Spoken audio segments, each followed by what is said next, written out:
இந்தியாவின் தேசத்தந்தை மகாத்மா காந்தியின் அரிய எண்ணெய் ஓவியம் அடுத்த மாதம் லண்டனில் ஏலத்திற்கு வருகிறது. காந்தி உட்கார்ந்திருக்கும் நிலையில் வரையப்பட்ட ஒரே எண்ணெய் ஓவியமான அது 1931ஆம் ஆண்டு அமெரிக்க பிரிட்டானியர் கலைஞரான கிளே லைட்டன் என்ற பெண்ணால் வரையப்பட்டதாகும். இந்தியாவின் அரசியல் எதிர்காலம் குறித்து பேசுவதற்காக காந்தி லண்டனுக்கு சென்ற போது அவரை சந்தித்த கிளே அந்த ஓவியத்தை வரைந்தார்.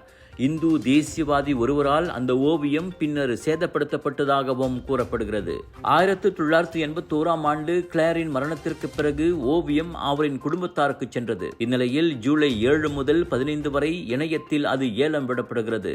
68,000 முதல் $95,000 வரையில் அது ஏலம் போகும் என எதிர்பார்க்கப்படுகிறது.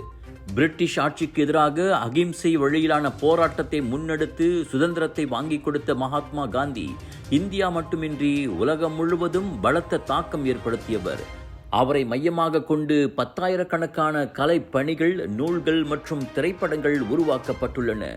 இந்நிலையில் அந்த அரிய ஓவியம் ஏலத்தில் விற்கப்படுவது வரலாற்று முக்கியத்துவம் வாய்ந்த நிகழ்ச்சியாக கருதப்படுகிறது.